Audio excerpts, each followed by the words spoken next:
Yo, what is going on, my fellow wrestling fans? Welcome to a brand new week and welcome to a brand new edition of what we like to call the Clash of the Champions, where we talk about the different personalities, controversy, storylines, and all that shit in between that center around this world we know and love as professional wrestling. I am your host, the vegan you believe in, Conscious Kurt, aka the Professor in the Flesh, as always, and my co host needs no introduction, but the hell with it. He's about to give y'all one anyway. That's right, ladies and gentlemen. This is tag team partner Jonathan Randall at your guys' service, the adventure himself. And this is not just a special edition because I've been waiting to do this for a while now, but this is our special edition of the Clash of Champions episode because we're going back in time, ladies and gentlemen, to review events that happened in the past. And for this episode, we're going back to November of 1996, covering the 1996 Survivor Series. Yes, we will do that in just a few minutes. And yes, I remember that time frame very well as I was 10 years old at the time. And yes, that fall of 1996 period was a magical time. And I'm looking forward to diving into that a little bit later. But first, let's get into the build up for this year's Survivor Series, which will be taking place next Saturday night, November 30th, from Vancouver, British Columbia. And the main event is shaping up very nicely as now we know the fifth member for Solo Sikoa's Dollar Tree Bloodline team going in to the War Games match. And to no surprise, as I predicted last week, that fifth member of that team is going to be Big Bronson Reed.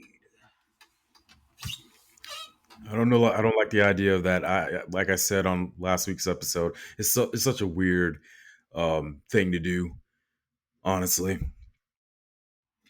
What, having a fifth member on each team? Yeah, not necessarily having a fifth member, but having him is just you just randomly just throw somebody who's feuding with somebody else. Well, with the whole Seth Rollins aspect of it, I kind of saw it coming. So it wasn't a surprise to me that Bronson Reed was added to the team. But funny enough, after Bronson Reed and the rest of Solo's bloodline beat down Roman, Sammy, Jimmy, and Jey Uso specifically told Roman, like, yo, you got to make that call. You got to make that call. And then at the end of SmackDown, Roman was seen making a phone call to the wise man himself, Paul Heyman. But when he made that phone call, the number was disconnected. Hmm. Everybody's speculating who he was calling.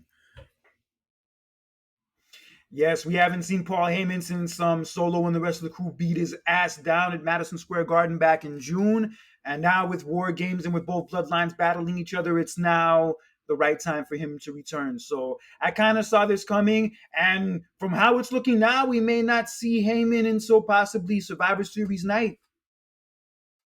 I don't know. Anything could happen. Like I said, it was a big mystery who he called. Big mystery. So we're gonna eventually we're gonna find out.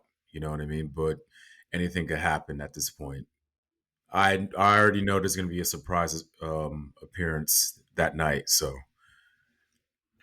Oh yeah, so we'll get into who that might be, who makes that appearance in a few minutes. But on Raw Monday, Sammy, Jimmy, and Jay once again tried to plead with Seth Rollins to join their team for War Games, but Rollins was not having it. He said there is no way under any circumstances he will ever team with Roman Reigns ever again. And this would play into the main event that night as Seth Rollins would go one-on-one with Bronson Reed in a rematch from Crown Jewel. Before the match started, Tama Tonga, Jacob Fatu, and Tonga Loa were outside the ring backing up Bronson, but then Sammy, Jimmy, and Jay came to fight them off. So Seth and Bronson Reed, they have their match. The match is good. And as Seth Rollins is about to finish off Bronson Reed, Solo Sikoa could be seen standing on top of the announce table distracting him. And that would allow Bronson Reed to take advantage, hit Rollins with a Death Valley driver, two standing swantons, and then the tsunami from the top rope to finish off Rollins and tie their series at one apiece. wow.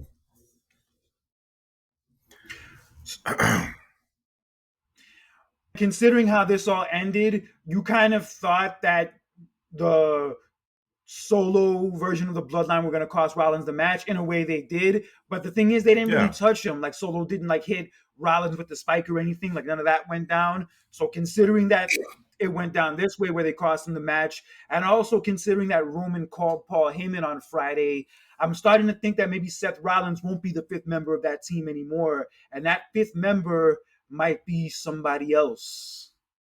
I don't know who. Who do you have in mind? I'll give you a hint. You're wearing his hoodie right now. Really?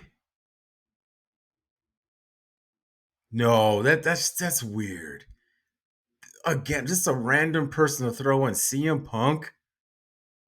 Well, there's two reasons why I think this might happen. One, because of Punk's association with Heyman, and two, considering that Rollins doesn't like Punk, Punk joining Roman's team and backing them up at Survivor Series after Rollins refused might like push him over the edge and piss him off to the point where eventually I've like predicted this happening for months. That would lead to him turning heel going into Feuding. the feud with Punk for WrestleMania next year. Okay, it seems to add up. Seems okay. I could see that. It's just like, well, I never like thought about that. You know what I mean? Or thought about CM Punk as being the fifth member to begin with. I mean, a couple weeks ago, I mean, I he was like the last person I would have thought of. Yeah, a month ago I thought this was just going to be 4-on-4, but then they said there was going to be a Yeah, fifth member for each team. And then last week I was thinking it's going to be Rollins, or Rollins is eventually going to agree to join the team, and he might still do that. That might still happen, but from how Raw ended on Monday, and considering that Paul Heyman's like now being implemented back into this, Punk could be that fifth guy. And also we haven't seen Punk since Hell in a Cell, which is almost 2 months ago now. So this might yeah, be the way for him to come back. And one more thing, it'll be the 1 year anniversary of when he returned at last year's Survivor Series. right. Which was in Chicago. Yeah. Yeah. So this part of the storyline is interesting, like to kind of guess and wonder who that fifth member of the team is going to be. But with 1 week left until Survivor Series, it's gonna definitely make this a lot juicier than it was before. I mean, overall, this whole thing has been rushed with Jimmy, Jay, and Sammy all agreeing to join Roman again. All that shit's been rushed. It probably should have started a little sooner. But now with this whole fifth member aspect and Paul Heyman coming back too, now it's starting to feel a little juicier. And in many ways, it's making Survivor Series feel like a bigger deal than it has been felt over the last few In a years. long time. Yeah, in a long time, which is a good thing because for for years, Survivor Series was like it is always was part of the Big Four or Big Five, but it just seemed like it wasn't like on the tier level of a Royal Rumble, WrestleMania, or SummerSlam because of the matches and the buildups that they had. Yeah, but with War Games next weekend, with this story going as long as it has, this is going to be big, man. This is going to be big. Regardless of our complaints, of our criticisms, by the time we get to Survivor Series next Saturday, it is going to be worth it. Oh, we're not going to be complaining no more. Yeah, we're not going to be complaining anymore. I know that for a fact. And it has been getting juicier, not just for the men's War Games match, but also for the women's War Games match as well. Yes.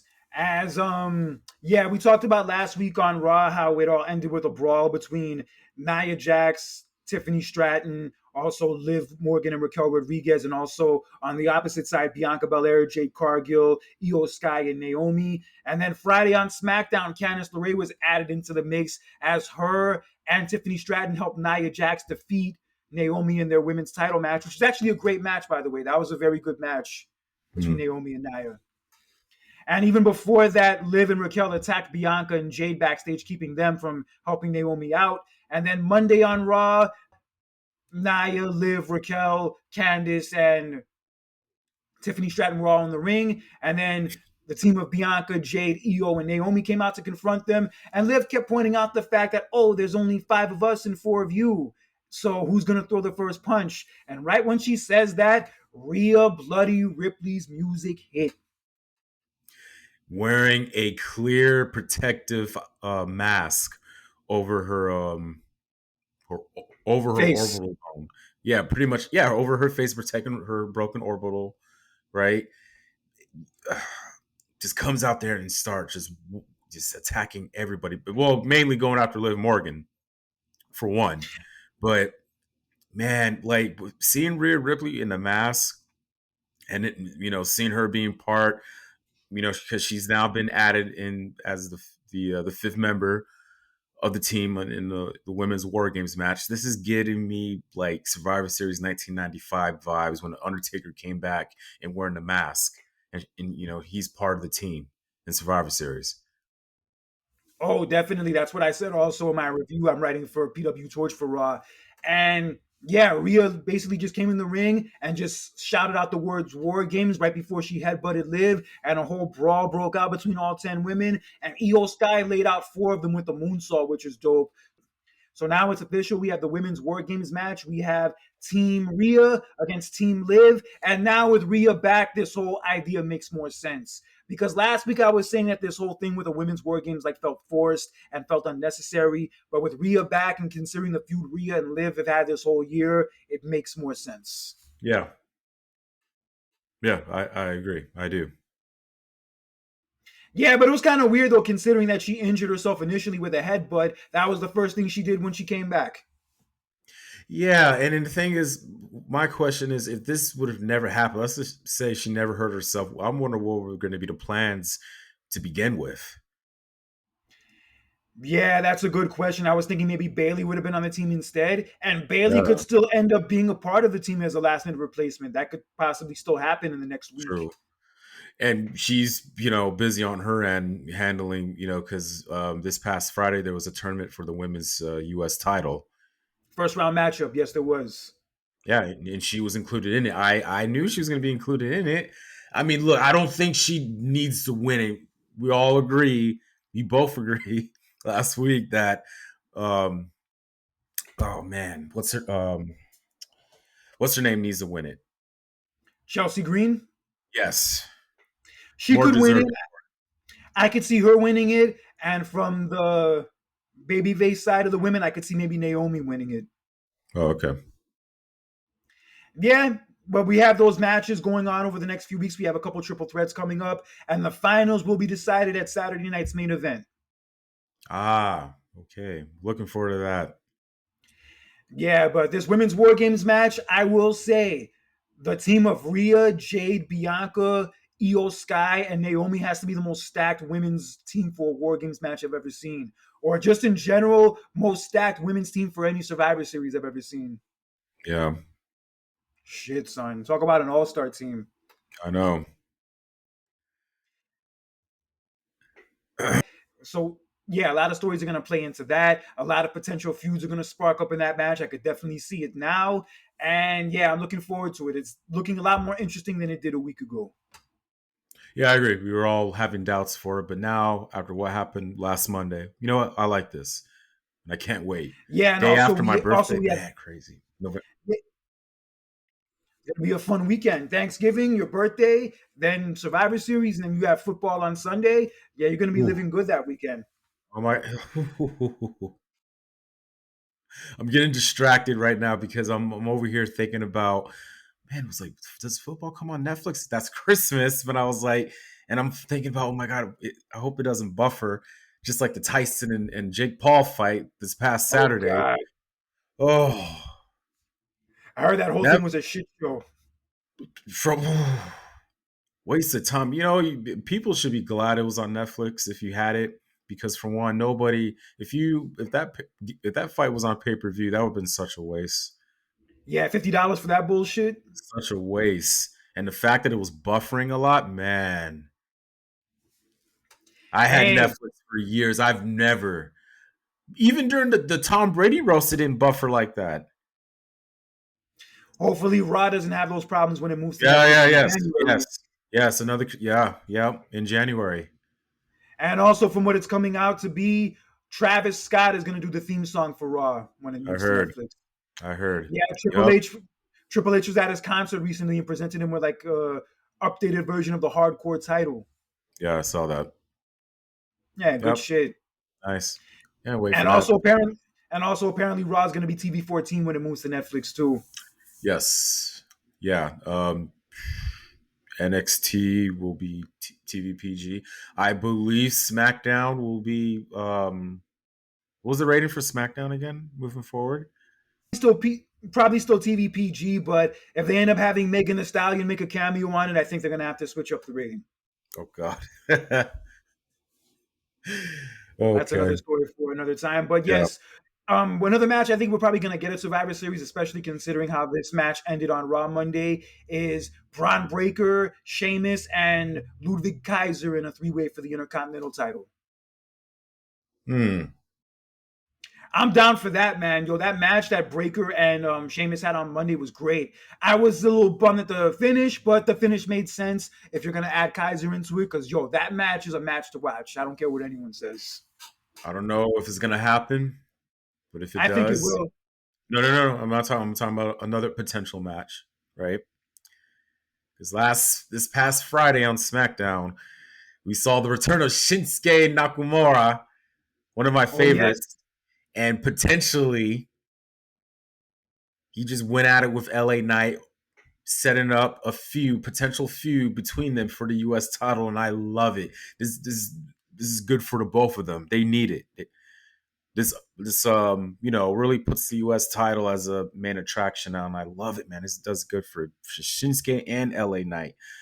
Maybe I don't know. I don't know what's gonna happen this upcoming Friday though, but maybe possibly I'll love to see that match on the card. If it doesn't, maybe they'll probably do it for Saturday night's main event.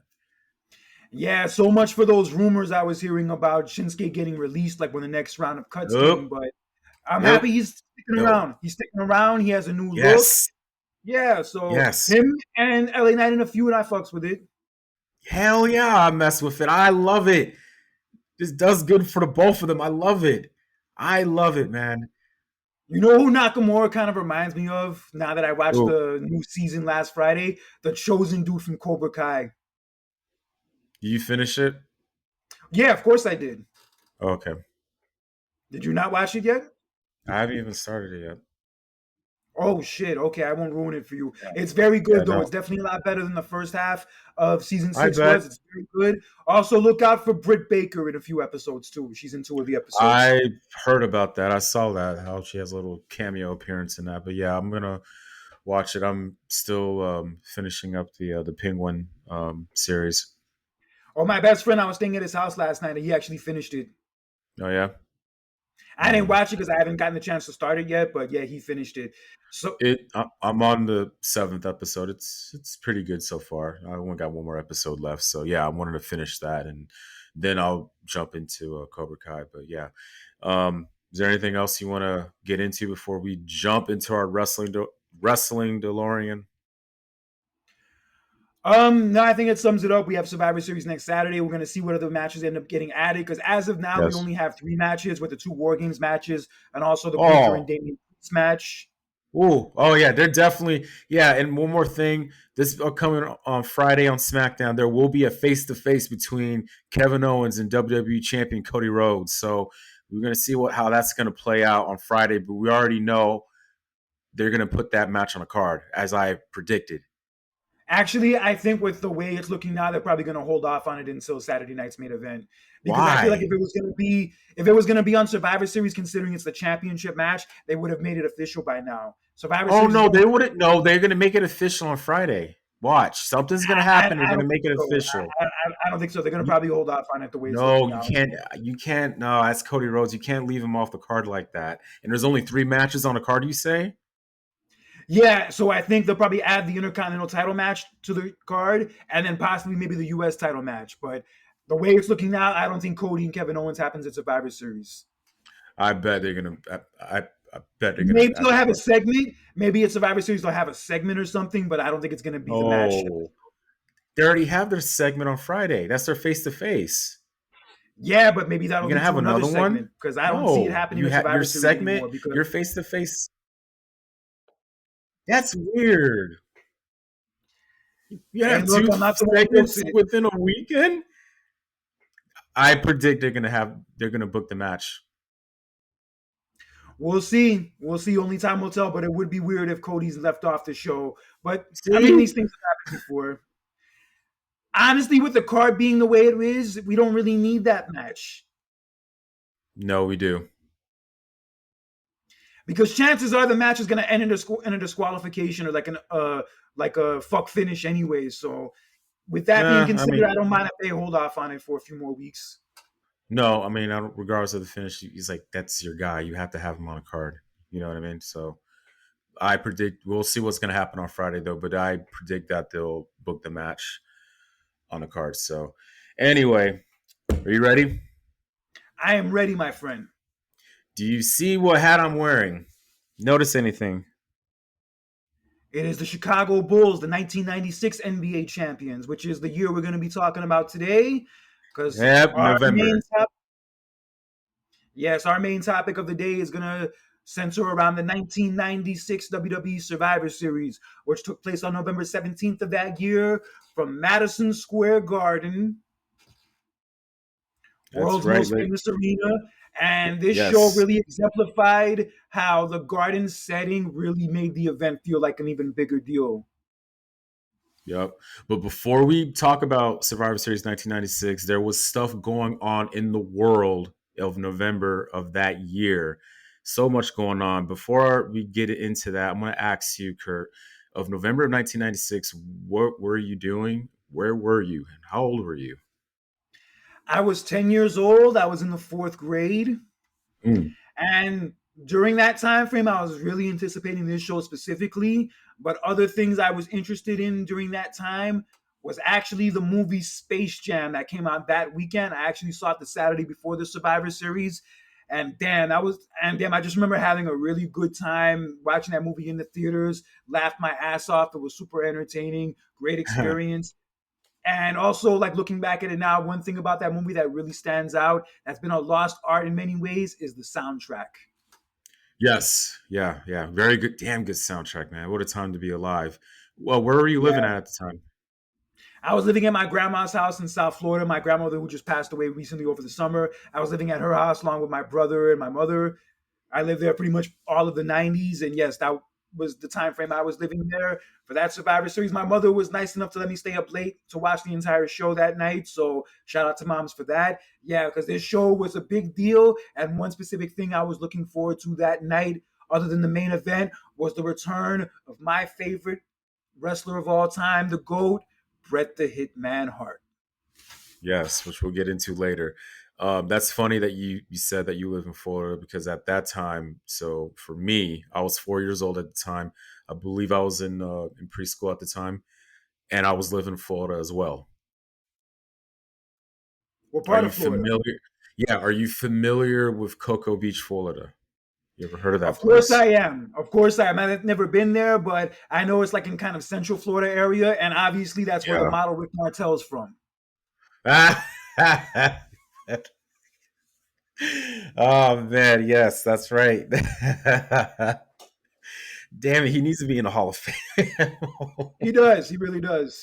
Oh man, such a very underrated gimmick and also theme song. Oh man, I love that guy. Oh, but but yeah, man. So I was 4 years old at the time. I think that was the year I started to watch wrestling here and there. But I was a kid at the time, very little, and watching other things, cartoons and just being a kid, pretty much.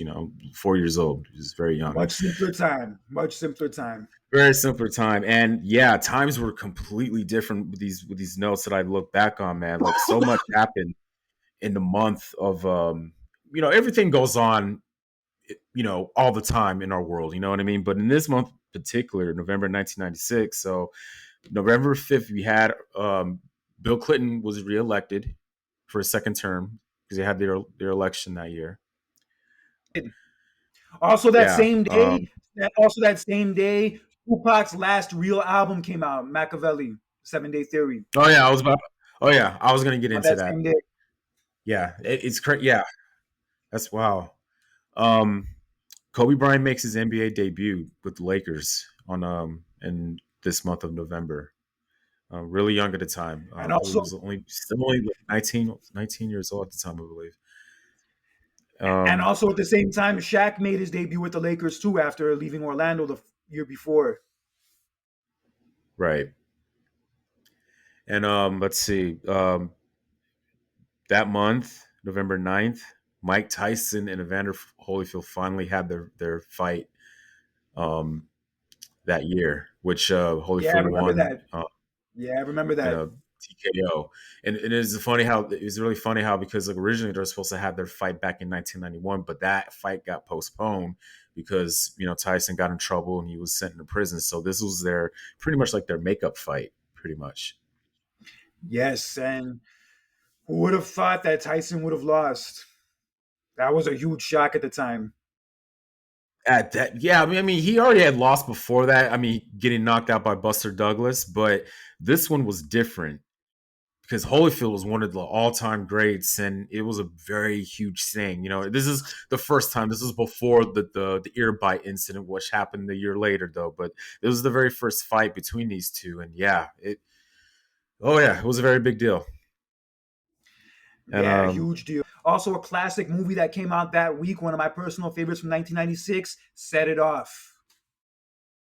yeah, a lot of November is known for having good movies that come out. Like, the best movies come out during the summer though, but November they know how to pull some good movies, either if it's like a action movie or comedy, or even Holiday mainly like your movie. holiday movies come out during that month. And so I did my research. Yeah, there was a lot of good movies that came out that month. So we talked about Space Jam earlier. Set It Off came Yeah. came out that month. 101 Dalmatians came out in November of 1996. Oh yeah, the live action And version. Yes, it did. yeah, do you like Also, that Jingle one? All the Way. I never really watched it, Yeah. honestly. For whatever reason, I never did. Which, I know Jingle All the which Way came one? out that month. What, you never watched 101 Dalmatians? I watched the cartoon version, never watched the live action version. I don't know why, but I never Oh, did. it's good. It's good. I liked it.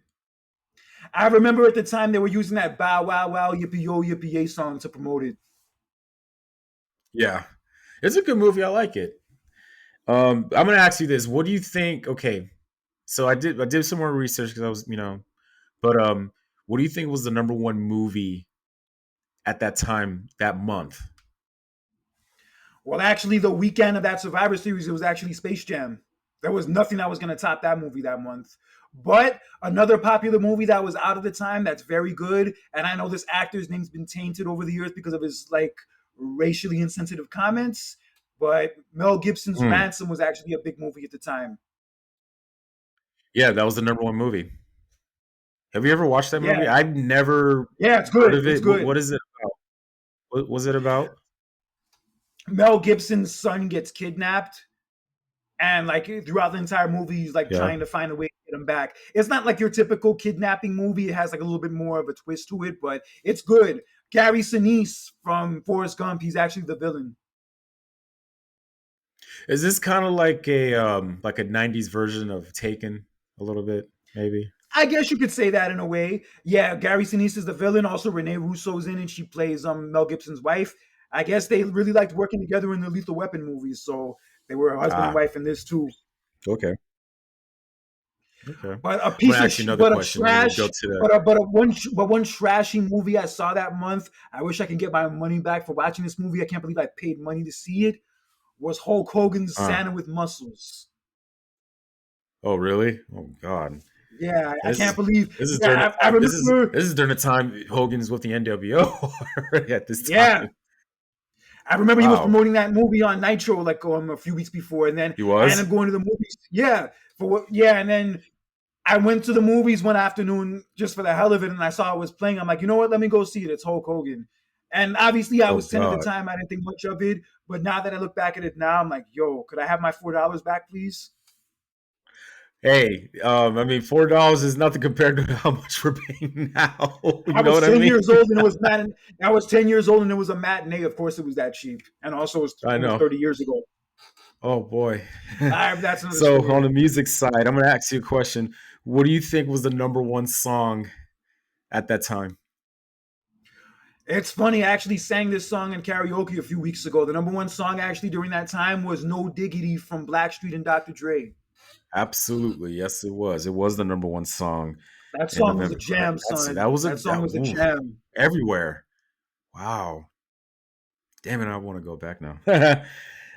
Yeah, that was the number one song, and we just referenced earlier. Yeah, Tupac's Don Illuminati album came out that month. That's just crazy. How look, we remember that year because of course, his people say his best album is All Eyes on Me, which came out earlier that year, and then he gets shot and he killed in September that year. Then about a couple months later, this album drops.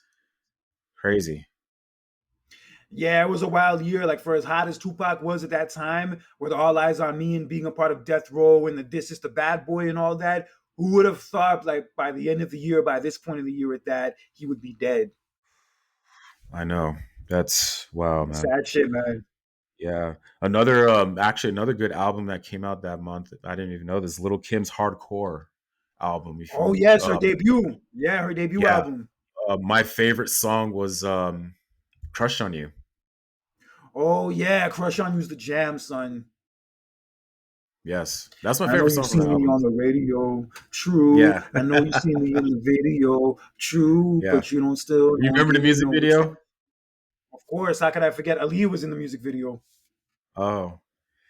And I never even like I don't know why I never listened to this one though, but I don't think it gets the recognition as his first album, but Snoop Dogg's The Dogfather came out that month as well. Oh yeah, that's right. That did. Also, one of my favorite R&B groups during that period came out with their debut album that month. Drew Hill. They dropped their debut that month too. Oh, which one was it? It's the Is it album with Tell the Me. It's the album with Tell Me, Sleeping in My Bed, Oh, Never Make a okay. Promise, Five Steps. Yo, they had a lot of jams on that album, son. Okay. Wow. Their second album, they were a bigger deal because they had that song from Rush Hour, that How Deep Is Your Love song and all that. But Yeah. yo, they were Mhm. killing it with this album. Wow. This was the era of all the good ass R&B groups like Drew Hill, Boys to Men, 112, Jodeci. They had all that shit during '96. Another thing I missed about Yeah. that time period. Ah. Oh man. And also one more thing, the number one show on television at the time during November of '96 was actually ER. Oh. That came out that year? I Man. don't no, it didn't come out that year. I think it had already been out for a few years, but it was like the number one I show at the know, time. but that was the number. Well, I know my mom was all over that show. Wow, that's crazy. And you know what's even weird? Yeah, George Clooney was the main star on that show, or one of the main stars on that show. Oh man, I remember George wow. Clooney back in the '80s was on this like sitcom called Facts of Life. I don't know if you ever heard of it, but he was on that sitcom back in the day too. Mm. But yeah, ER was a very popular show. But yeah, you're right. Wow. Also, the number one sitcom during that time. I never watched the show, never got into it. I don't know why. The number one sitcom during that time was Seinfeld. Oh, I just started watching that show. Look, so growing up, I've watched some episodes here and there. It's funny. I love it. I love that show. It's pretty funny. It's on Netflix. I actually went back and started watching a few episodes on the first season right now. So I want to start watching more of it though. But Seinfeld's very funny. I love that show. Also, another show that was very popular at the time. It was in its third season. I know you're a big fan of this show, Friends. No, you're talking about the wrong New York show. You went I you get went it. from you went from a good New York show to a bad New York show. I'm like, yeah, you literally went from like I don't know, like upper Manhattan to like freaking like I don't know, Queens or Brooklyn, bro. Like you just like just Hey, went leave downhill Queens and after Brooklyn alone. Queens and Brooklyn are popping. Leave them alone. that. That's not according to what's her name, the character from Sex in the City, because one of the characters like late in the series wanted to move to Brooklyn. Bro, She didn't want to. I was like, oh my god, is it that bad? well, And this was like early first of all, 2000s. I was like, what in the hell is going on here?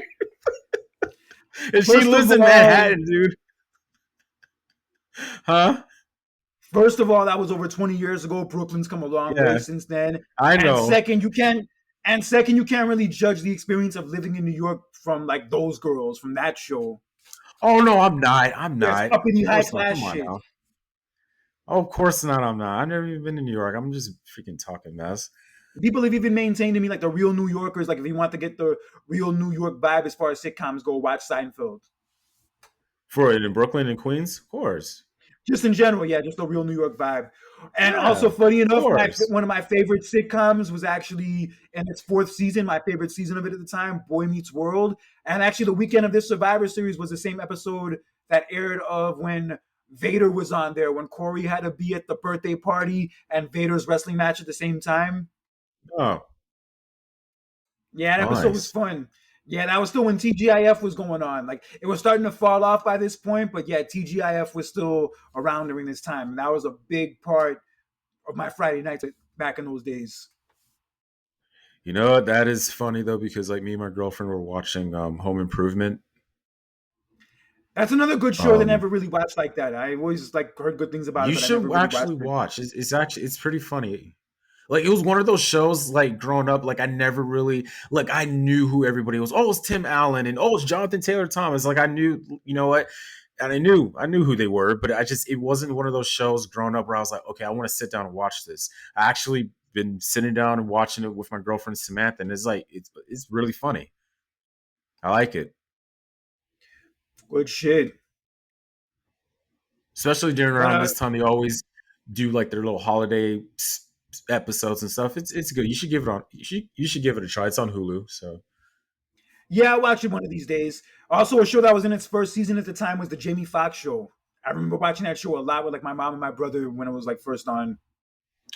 oh yeah, that's an underrated show. I like that show. Yeah, Yeah, it was cool. It had a couple good seasons like that. The Wayne's yeah, brothers, yeah, like Steve Harvey show. We would watch those shows all the time. yeah. Oh yeah. Oh, those black sitcoms were the thing, man. Back in the day, man. I wish. Oh, I missed that. I just wish that they could like keep that some of that same vibe into now, though. But times has changed, sadly. So okay. They had their run throughout the '90s, but after a while, I remember Fox like was really like the home place for a lot of those shows for a while. But then when Fox got like more established shows, like shows that weren't like predominantly black audiences that were successful, they pushed shows like You Martin got that on and Living UPN Color. later on. Yeah, you had UPN and WB, but in all honesty, the quality of those shows wasn't as good as like the quality of like the black sitcoms that were on ABC, on Fox, on NBC, etc. I mean, it was good for me when I was growing up. Later on, like The Parkers was like one of my favorite black sitcoms that came on Oh UPN. God, I So, hate that show. I can't even watch that show oh, today. stop! Uh, Parker! Oh, please, Poor Kurt, poor anybody who has to watch that show. one on one, huh? One on one, I still like. One on one, except Make for it the simple. last season, I still like. Oh boy. One on one, except for the last season, I Oh, still like. I did like that show. I'll give that one oh. its flowers. Okay. Okay, you ready to get into Survivor Series? Yes, I am ready to get into Survivor Series. So yes, Survivor Series was taking There place were that there, November 17th. there were there are a lot of interesting facts about this show. Most of it, like we already know, and there were some like, oh, I didn't know this. You know what I mean? So this is a pretty interesting show. I've seen this show so many times. You know what I mean? And I had Me my too. yeah, I had my I remember first watching. That was kind of like there was like three matches. Like okay, but there was some where it was kind of like, you know what I mean? It's like, but then like just there was like an up and downs for me watching the show. But one of the interesting facts about this show, so Marty Jannetty, who was part of the was in the first match in the Survivor Series matchup, he broke his leg in this match. Oh yeah, they talked about this on his Dark Side of the Ring episode. Yeah, he did. Yeah, I didn't know He that. was the That's, first that's person eliminated from the team. Yeah, I remember that. he was the first one eliminated. Yeah, Yeah, it was the New Rockers, which is not a concept that aged well, of him and Leaf Cassidy, him aka and Al was Al Snow. Snow. Yeah. Yeah, that. Yeah, not good memories of that tag team, but that's another story. It was them, Mm. and at the time, the tag team champions, the British Bulldog and Owen Hart, they were a good tag team, very good tag team, taking Oh on yes. taking on the Godwins, and a gimmick that's not really my cup of tea. Although the guys in the tag team were very talented. I did not care for the gimmick. And also the debuting Doug Furnas and Philip LaFon. Oh, okay. Hmm. I Good tell you one thing. wrestlers, both good wrestlers, but unfortunately, during that time in WWE needed more than people who were just good wrestlers. You had to have a lot more than that, especially considering this was around the time that NWO had first started and was really getting hot. Yeah, WWE definitely needed something else to compete with them because if you go they're back and watch the show, slowly. yeah, they were slowly at the time kind of like, switching things up. But you could Yeah. definitely tell the temperature of WWE in 96 during this time was a lot different from the temperature of WCW at the time. I could Oh, definitely of see course. why people were switching over to Nitro and preferring that over Raw. Yeah.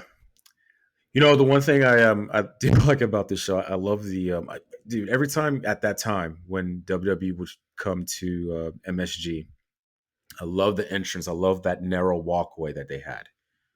Yeah, they don't have it anymore, but yeah, back then, yeah, it always like made the Loved it. show look really dope, and it really added like a different vibe to it. Yeah, I always fucked Yeah, with it. I My love the favorite of those entrance. they did Yeah, my favorite of those they did was probably either the SummerSlam '98 one or the Royal Rumble 2000 one. Yeah, yeah. This is one of those two. Yeah, I But the like that. I the like one here was also dope. The one here was because it also was a good it look. was the whole skyline of New York City and all that. I love that one. It was dope. Yeah. Um, Here's another one. I don't know, maybe you knew this or not, but Mr. Perfect walked out on the company the week before Survivor Series due to pretty much a lot of like financial settlements that was promised to him, but he did not receive. This would lead him to go to WCW. Yes. At Are the you aware time, of Mr. that? Perfect, I knew something was up because I remember at the time he was managing Triple H, like when Triple H won the Yeah. Intercontinental title for the first time. And Mm-hmm. then yeah, and then at that match, like when it was Triple H's team against Mark Merrill's team, Mr. Perfect was nowhere to be found. And then we would never see him on WWE TV again until Royal Rumble 2002. Mm. Yeah, but yeah, he had it was like it was like part of his contract, He had this and Lloyd's of London deal. He was like yeah, under at the time where he got like paid not to wrestle, and then maybe he wanted to wrestle again, and then WWE maybe didn't want to pay him the same amount he was getting from that Lloyd's of London, and that yeah. might have been what led to the split. Yeah, he was very upset about it, and of course, at this time, you got to remember, WCW was just literally trying to go after the WWE stars, trying to offer them more money so they could jump ship. This is what was Virgil going even on got a at the contract. God rest his soul. Even Virgil got a contract. time. Are you serious? Oh Yeah, my you remember god! Virgil? You remember Virgil in Yeah. WCW? Oh It's so yeah, funny. yes. Oh, he was part of NWO. Oh my god, yeah. Yes, Oh man. Wow. and that, Yeah. Yeah. Yeah. Yeah. and that was the Mm, thing that bit them in the ass in the end. After a while, when they kept signing all these former WWE people and just throwing them into the NWO didn't yeah. really feel like special anymore, like feel like an exclusive club anymore. Right. But yeah, that whole situation with Mr. Perfect that pretty much led to him, joining WCW. So that was the whole crazy situation. Yeah, I never knew that. And speaking of contracts, right? So um, Bret Hart had resigned his deal with WWE the month prior to this event. Yes, yes, he did. Yes, He and was it's about to go to crazy. WCW. He was about to go to WCW. They offered him like a crazy ass deal, and Two then point Vince, eight million a year. Oh, and yeah, he didn't jump at it. He didn't jump at it at first, so he kind of wanted to like go to Vince and match not necessarily match it though, but just give me like a good deal, a reasonable deal that I want to be here long term. I think Vince was like 20 years, and then have it was also like after he retires, he could be part of like writing or whatever. That was part of it, but yeah, he just yeah, that is kind of crazy how this was kind of like the starting of what will happen a year later. yep. It could all kind of be traced back to this between Yeah. this, his issues with Sean, all the other bullshit that happened in between. Yeah, it could be traced back to when he re-signed right around the Wow. Survivor Series time. Yeah, I Wow. remember that night on Raw when he came back and officially announced that he was coming back and he was going to face Austin in Survivor Series. I'm like, okay, good, good. And you could even see Vince on commentary. He was like super relieved when like Brett said he was going to stay. Yeah, I know. I know because like Brett was the top Yeah, guy, one of the top guys, even though Shawn and was the champ at the time. But and like, considering and also considering that they had just lost Razor and Diesel a few months before, if yeah, they had lost Brett too at that time, they would have been screwed. They would have oh been yeah, fucking screwed. very screwed. Oh boy. Yeah, they are Let's lucky see. they kept Brett there. Even though it like ended the way it did, they were lucky that they had Brett for that last year. I know. So, Flash Funk, right? He wrestled Mhm. on ECW for his last match the night before. As Too Cold Scorpio. Yes, he had a going away match on ECW. This is literally the night before, and then now he's the next night he's here in Madison Square Garden Survivor Series. Didn't know that. And unfortunately, they had to put him into a dancing gimmick with a colorful outfit as opposed to just letting him be Too Cold Scorpio, which is what made him famous in the first place. Yeah. Oh man. So let's see. Yokozuna's last match was at Survivor Oh Series. man, yeah. This was his last like WWE pay-per-view. And you can't even Yeah. say it was a match for him per se because he never tagged in. Yeah. Oh my God. Yeah, I remember that. I And I'm feel bad. not and I'm not gonna lie, especially after watching that show again yesterday, just seeing the shape he was in at that point, you're like, yo, this is not looking good, man. Yeah, you like could definitely tell this was a far cry from the Yokozuna at Survivor Series 93, Survivor Series 94, etc. Yeah, he definitely was not looking like he was in good shape at all. I know, Sad man. I felt. Oh man, I felt bad for him because I remember watching the documentary. documentary on Yokozuna about what was it, like a few years ago, and just like they tried to help him. That's the thing. They tried to help him, but he just. Oh man, it's sad. He's one of those guys. Like man, if he would have stayed in shape, oh my god, he would have been with the company forever. You know what I mean? But Yeah, just after that WrestleMania when he lost the title to Brett, it was just never the same. I know. I mean, it was cool that he tag team. He was doing a tag team with Owen Hart. That was cool. I like that though. But yeah, you're right. It wasn't the same after WrestleMania 10 for him. Yeah, and also in that same 8-man tag, we had the debut of the Nation of Domination. Oh, that's right. Right. It wasn't what it would become later. It was just Farouk, the Clarence Mason dude, and also that PG-13 tag team doing the rap on the way to the ring. Yeah. We are the nation, live and in color. Don't diss the man because he won't press your mother. Listen what I'm saying, it's for real, not playing. Farouk is the man, so hit your knees and start praying. Yeah, those dudes. Yeah. Hey, I'll So, say this: it was a huge improvement over that gladiator headgear bullshit they had oh him doing before. God, don't give me. Oh, please don't get me started on that. Faruka I Side, forgot the Faruka Farouk. Side, Yeah. Oh, so it was the trash, so outfit. Was fucking just like, trash, what the hell son. is this? Oh, oh man, 1996 for you, ladies and gentlemen. For the early. Also, another crappy gimmick we had that was involved in this match was the Ghetto Razor and Ghetto Diesel. I can't believe they were doing that. Oh my god. I can't believe they were Oh insulting my god. us like that. We're not dumb. Oh yeah, it's fake. It's Diesel and Razor Ramon are still here. No, they're not. Stop it. I'll say this: for as bad as that gimmick was, at least Kane, Glenn Jacobs, he made that Gotta version of start. Diesel at least something of his own. He at least tried to adopt those same mannerisms, even if it was a stupid gimmick. He at least tried, so I'll give him that. Yeah. So this night, is known for a lot of things though, but this one, top of the list, is known for the debut of The Rock. He'll make his debut in a Survivor Series, traditional Survivor Series tag match. But after the match, he did get the win. He got the final elimination over Goldust, right? But here's a little interesting fact. See, he didn't know where the hard camera was. Yeah, he did made that mistake twice. He made that mistake in the beginning of Oh, the match when he came out for his entrance, and then yeah, he made that mistake at the end of the match, like when he won, like when he was raising his hands. He also didn't look at the yeah, hard camera. Yeah.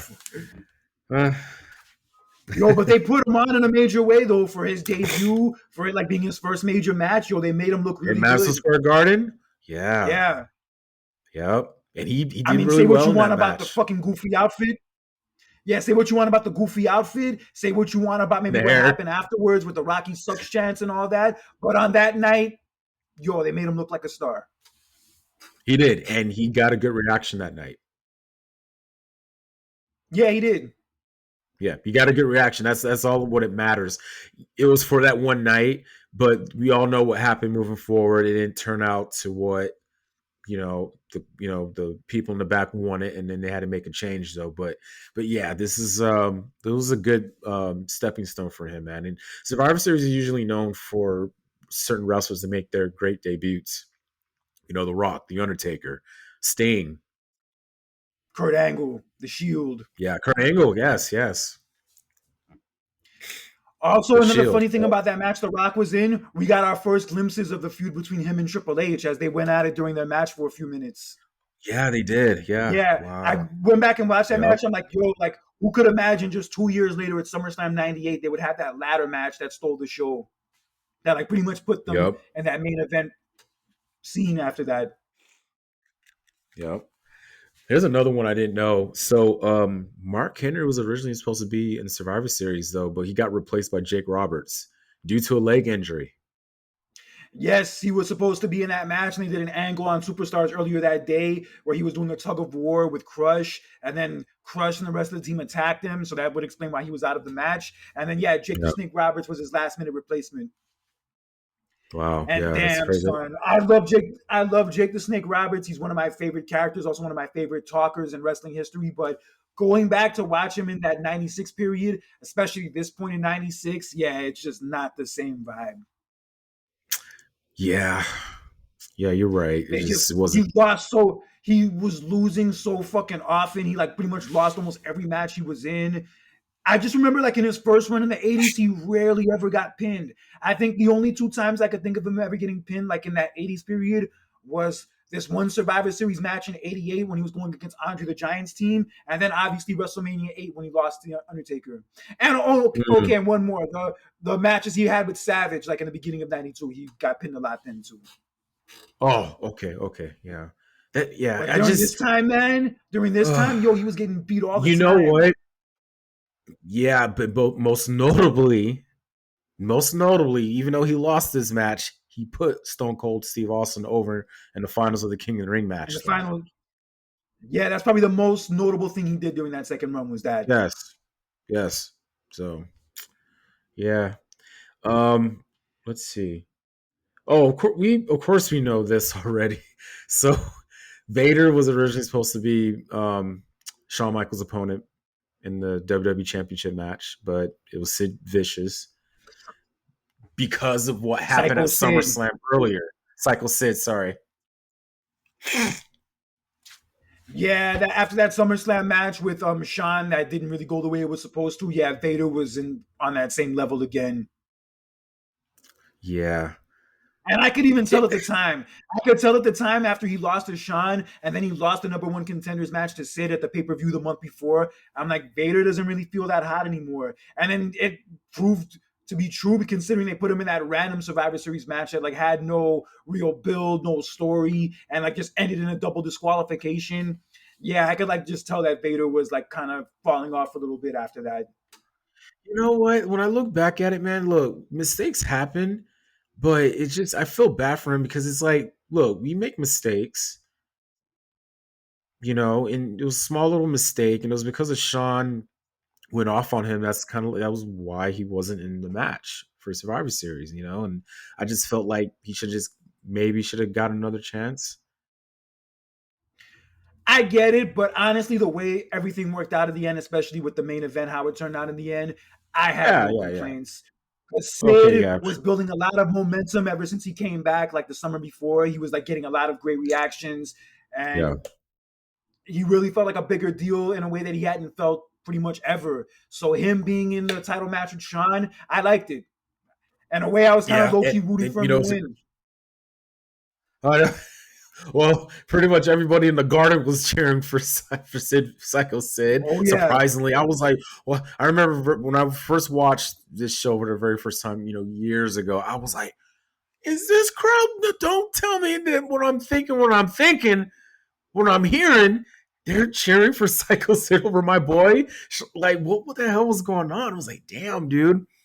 And then just it was a good match. It was a good match, because Sean always worked well with bigger guys. We've seen it before in the past. You know what I mean?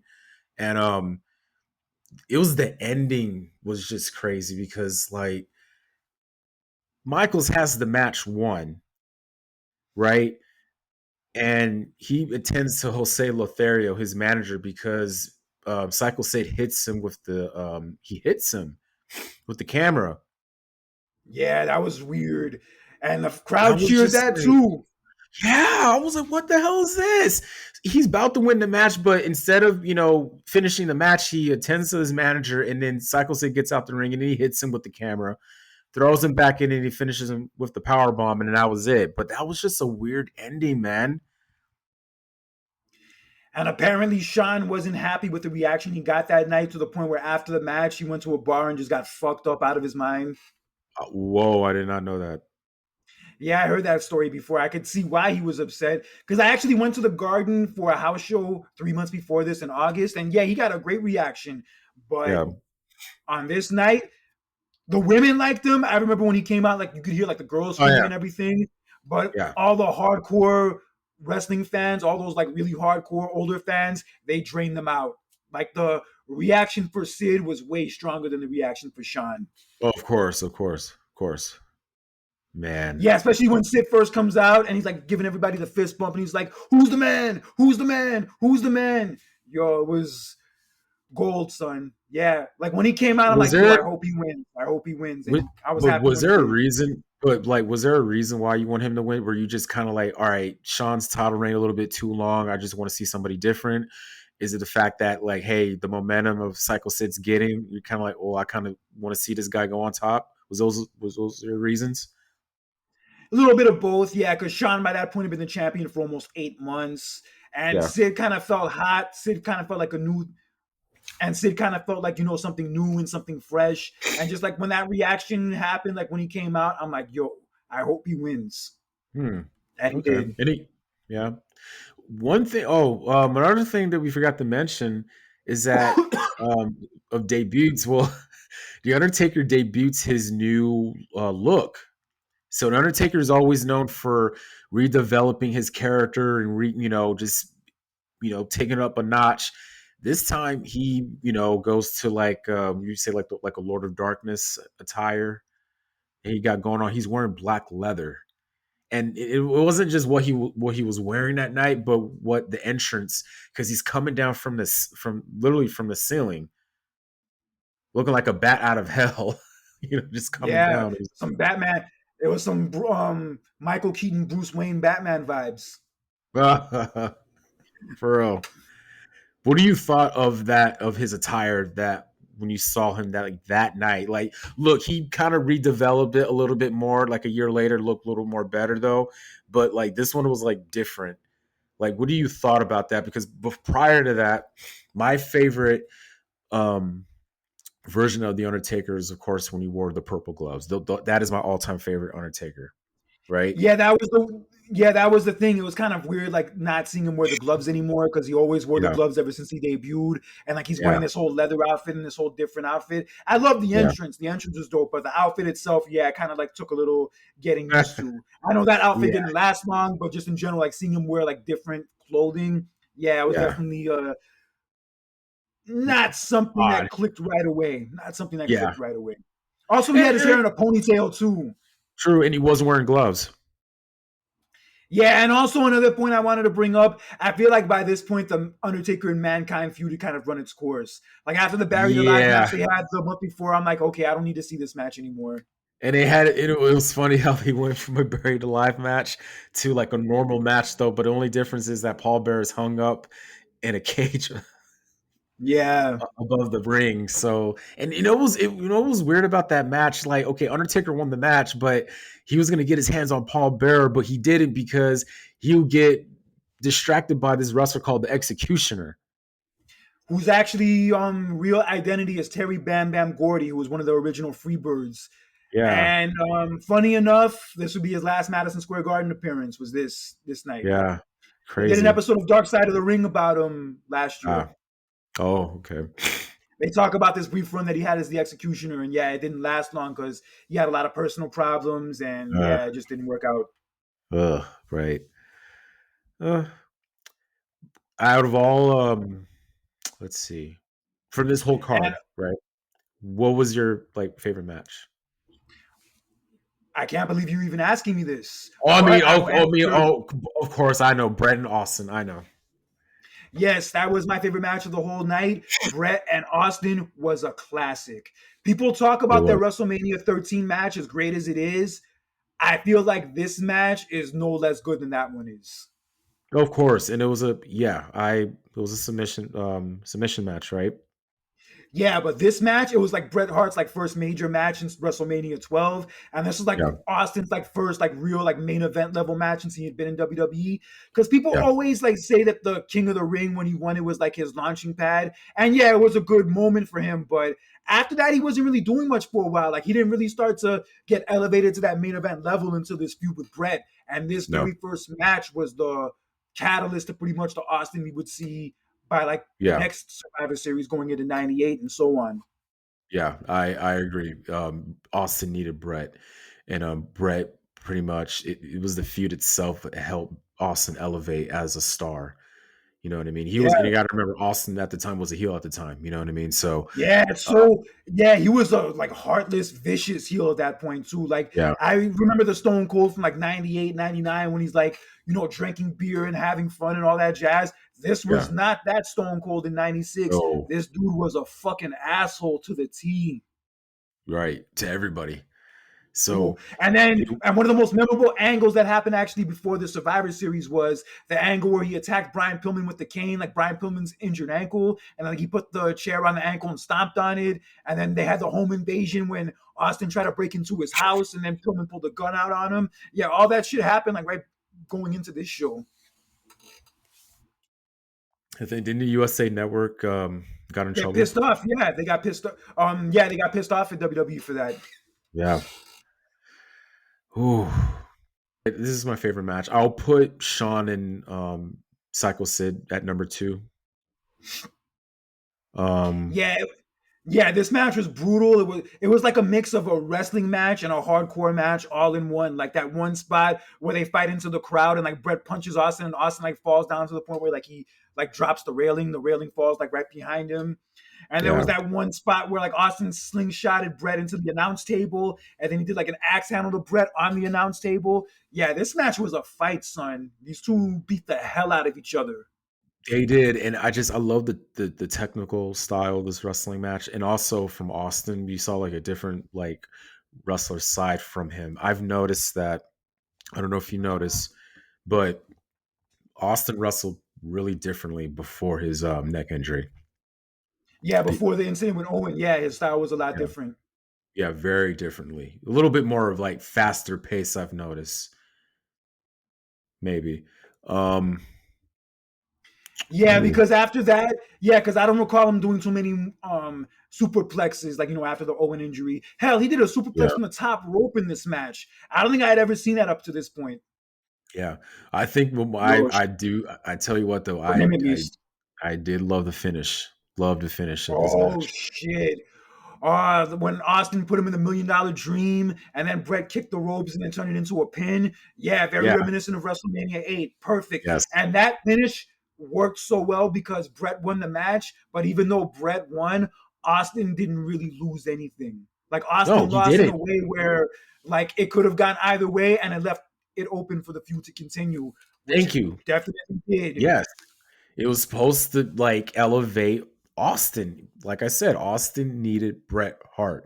If they did not had this feud, Austin wouldn't be, the star as he is now. So, I thought it was really good when when Bret got inducted into the Hall of Fame in 2006. I thought it was having Stone Cold induct him was like the right choice, in my opinion. Yeah, like It's so crazy because I remember this feud very well at the time and how like hardcore and personal it felt and how like they would just like beat the hell out of each other every time they would cross paths. And it was so weird to find out like so many years later that they were actually cool with each other and they were actually friends. Yeah. Right. Like, damn, son. Right. Yeah, but Um, it's definitely one of those great feuds during that period that WWE really needed to like at yeah, least they compete did. with WCW. For this event, well, two things. Out of 10, what will you rate this out of 10? And as for like a Madison Square Garden pay-per-view, where would you does this hit like top 5 for you or top 3 or I would say if I had to rank it on a scale from 1 to 10, I would rank it a 7. The mm, Bret and Austin match is a classic. Another one to add to Bret Hart's list of classics at Madison Square Garden. mm, Also, the main event's good, especially the outcome when Sid winning at the end. That was good. mm, The match with The Rock's debut was also cool. It was one of the better Survivor Series matches on the show. I thought out of the 3 Survivor Series matches they had, that was the best one. mm. And everything else on the show was just okay. I did like one thing that did happen in the match before the main event. I did like the cameo from Superfly Jimmy Snuka, especially considering that he just got put into the Hall of Fame the night before. Yeah, they had their Hall of Fame ceremony night before. Yeah. And that would be the last Hall of Fame they would have until 2004. Yeah. Wow. Oof. Um, I mean, I would say the show was decent. It was one of the better shows they had in 96, but I would say it's not in my top 5 for Madison Square Garden pay-per-views. My top 5 are Royal Rumble 2000, Survivor Series 2002, mm, WrestleMania 20, SummerSlam 91, mm. and this fifth one is tough. And WrestleMania 10. WrestleMania 10. How can I forget? Okay. So I have like 3. All right. So for one, I'll give you. I'm gonna give this show like the same grade, 7 out of 10. I like the main event. Loved Austin, Bret Hart. The Rock's debut was cool. I just felt like the other stuff outside of that was a bit kind of like. It's not one of my favorite Madison Square Garden events. Um, Yeah, it's cool. Like it has it, its moments. The Madison Square Garden vibe definitely adds to it. yeah, But I would say I would it's rank this like slightly at the same level as SummerSlam '88. yeah. If I had like it doesn't hit like my top 3 or top 5. Like my top 3 is of course is WrestleMania 20, Royal Rumble 2000, and Survivor Series 2002. Those are like my top 3 Madison Square Garden shows. Not mad at that pick at all. Yeah, yeah. But yeah, yeah, it's one of those shows like, you know what, I could like maybe, I'll watch some skip over here, but it is what it is though. But hey, nostalgic part, especially for you. You know what I mean? But Yeah, it was a fun. Yeah, it was just a fun time period. That like fall of '96 period with everything going on in pop yeah. culture. It was a fun time with wrestling being a part of it Oh too. yeah. But I Of will course, of say I course. do not like this Survivor Series as much as the one the year before, '95. Oh, we maybe should have did that one. Maybe next year we could do 95. Maybe it'll Oh be the 30-year man. Yeah. anniversary. Yeah. Oh, that's Yeah, true. That's 95. true. Yeah, I've always maintained for as much as the WWE product I sucked in know. 1995, that Survivor Yeah. Series was a good ass show. I could agree. I could say that was probably the best pay-per-view from that year. Yeah, no debate about it. It definitely wasn't WrestleMania. It damn sure wasn't SummerSlam. It wasn't pretty much any of the In Your Houses. The only one I could say that was Oh, or maybe a little close SummerSlam. was Royal Oh. Rumble. Oh, okay, okay. Yeah. Hmm. But I will.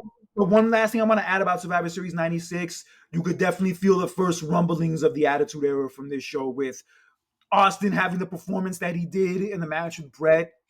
Also, The Mm, Rock's debut and The Rock like getting it on with Triple H a little bit that would lead to their classic rivalry a few years later. Also, the debut of The Undertaker's new yeah. look, like the new attire, Mm, and that reaction that Sid got and that reaction Sean got.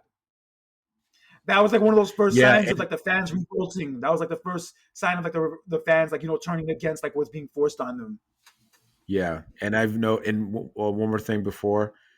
I noticed after that event, Sean started to like attitude started to like change just a tad bit, a little bit, even though he was a baby face still.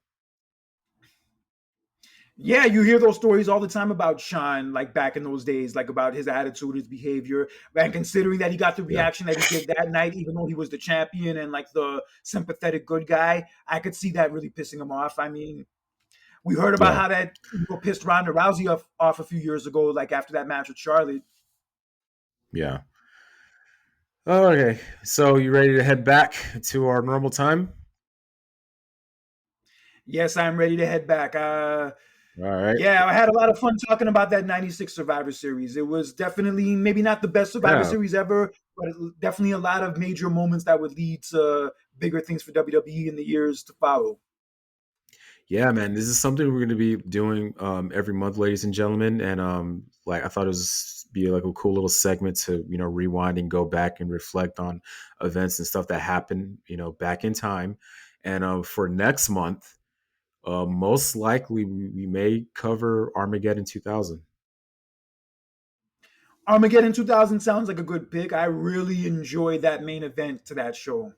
Yeah, I haven't watched in a while, but yeah, definitely December of 2000. Wow. Woo! And pop culture was a whole nother animal during that time. We're in a new millennium.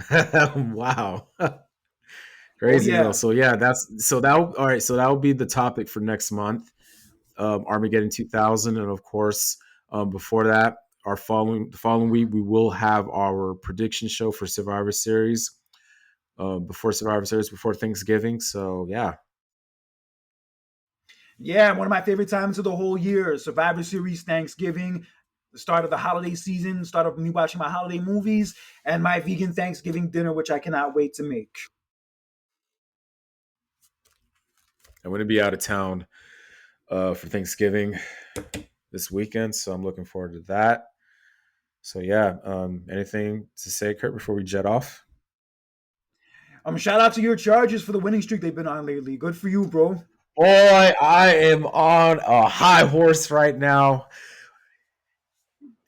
I'm going to take from the great JBL. It is morning in America, ladies and gentlemen. That's right. Oh yes. Oh, this feels so damn good right now. But I'm trying to. It's a And shout one. out to my I'm Knicks. just. And shout out to my Knicks for being 3 in a row, and Yeah. hopefully 4 in a row Guess. after tonight because they play the Suns. Oh yeah.